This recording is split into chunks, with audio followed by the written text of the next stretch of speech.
Assume.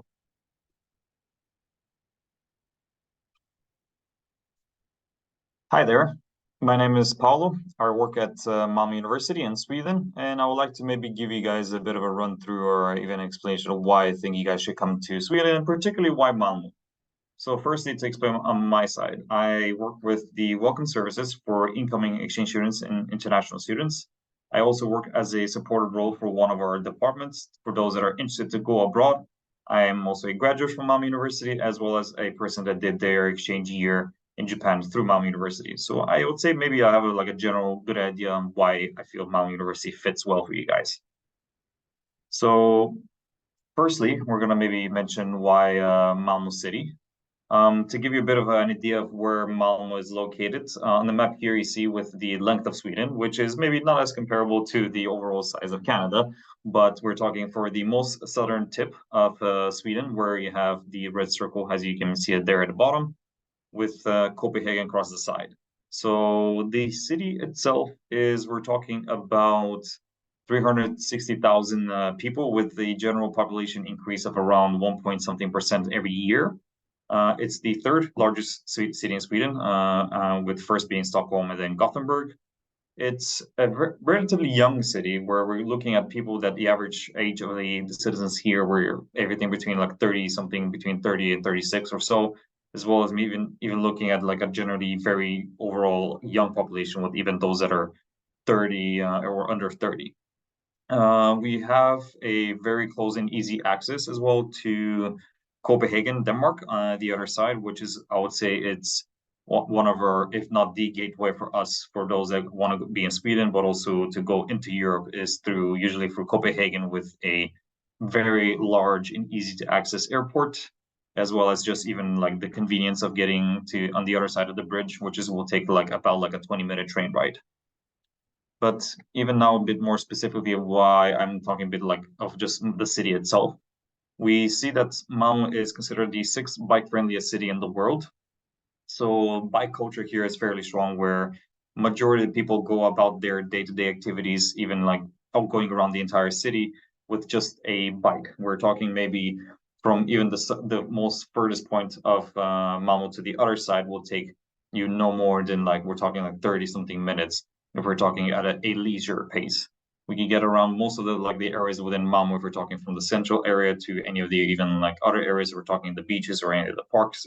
That would be, we're talking 15 minutes. And most of the roads are built well enough to accommodate bikes and even not be bothered by any of the cars or so. But at the end of the day, it's still very easy to maneuver throughout the city with a bike.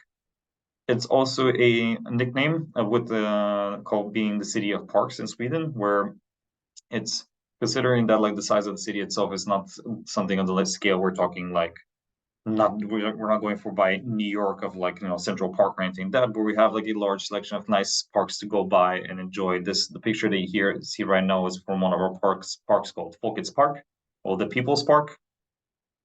It's also a if one is considered it's not considered the if not considered the actual startup city of Sweden, where many people actually go about and start their own businesses in Malmö. We're talking anything from nonprofits to NGOs to those that are going for entrepreneurships and such. So it's very much accommodating those types of mindsets. We're talking that there is a very relatively strong hub culture where if anybody that feels that they have an idea or they see that there is a niche within the market or something within a specific like I guess service even provides. Mamusi does have that kind of culture to help like accommodate and help build up these ideas if anybody has. And even like as a bit of a like a joke towards many people, we also are referred as the falafel capital of Sweden, where as we do have a very big mix of cultures, and especially one of the go-to like quick meals that we have at the city that is offered is a falafel roll. As Mom was also bringing it back to the number of people that I mentioned is fairly mixed as well. We're talking a population like mixture of like around 180 something. We're talking like different nationalities we're covering in the city.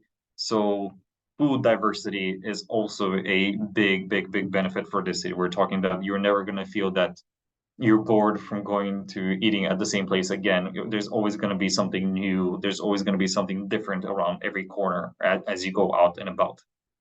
But maybe then what else can you do actually really as terms of leisure activity?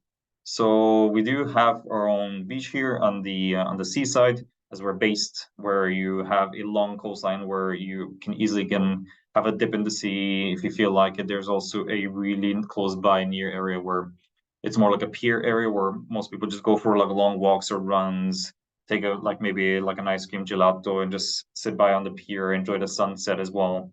We have one of our parks that I mentioned, Focus Park, which is usually hosting. We're talking maybe any point of the year. We're not just maybe not even summers, but like we're hosting events. We're hosting different concerts. Sometimes there's dance classes going out and about, or even just like a nice area where if you want to actually just take it easy. There's several canals going through the city. We're not talking Venice style canals. We're talking just more like actual pedal boat type of things where you can like grab a couple of friends, go about and about with the pedal boats. You can also maybe feel if you're interested in renting a boat to drive around the city and such. Maybe if you're interested in terms of history, we also have Malmo Castle, which is conveniently close to the actual university, which is we're talking like a 5 minute walk where you can be able to experience what looks like or what has been a Swedish castle before, with a bit of history there associated, even some natural sciences, so like sections are involved in that building where you get to look to know about like biology and stuff like that. Maybe like no, we're talking museum type level of like interests.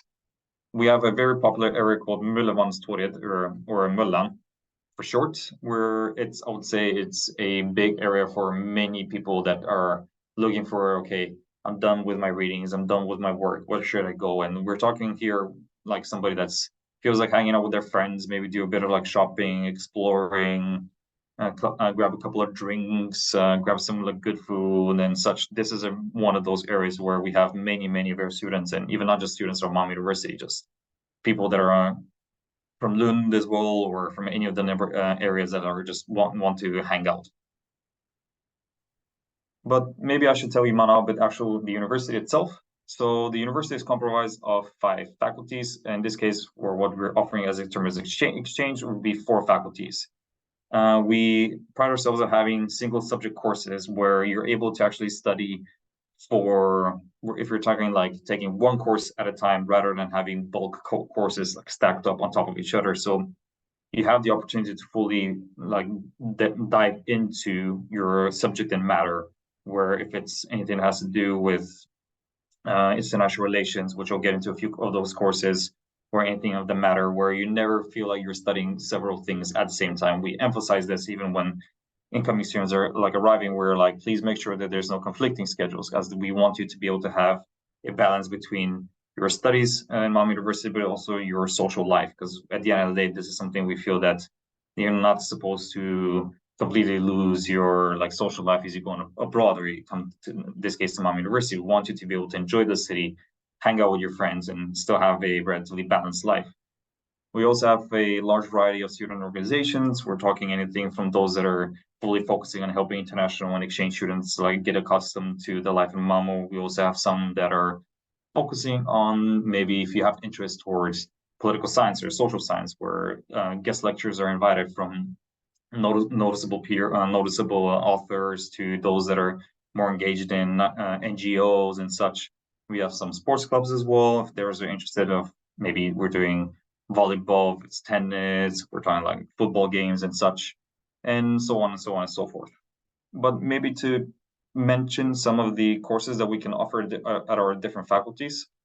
So this will be some of the courses that are offered at the Faculty for Technology and Society. We're talking about programming in C Sharp, where you also have application development, AI and data management, synchrotron and neutron-based experimental methods and applications, and some more.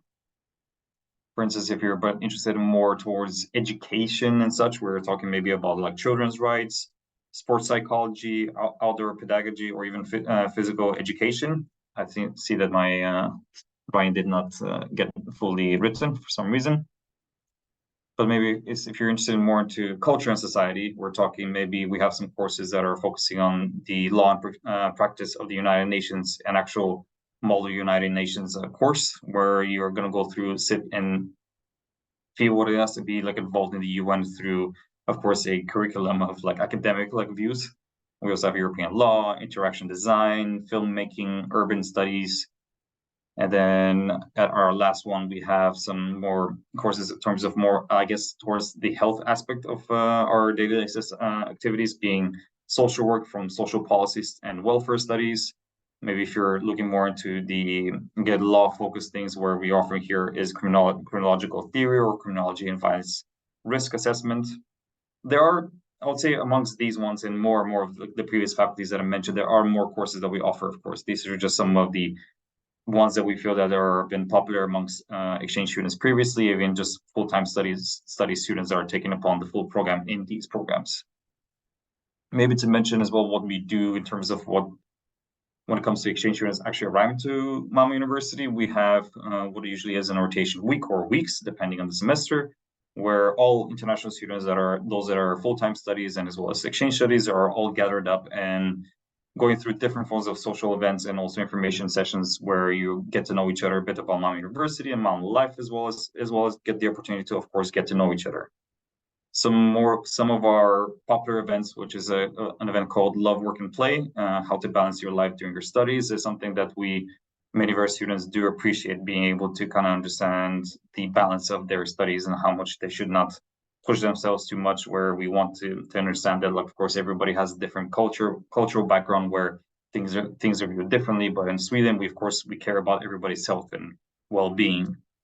There is also a welcome mingle that is organized at the city hall, where we have the mayor of Malmo City join us and host all the new students with a nice little speech and some food and some also followed mingle. So there's this good opportunity to meet some of more notable figures I guess in Malmo City.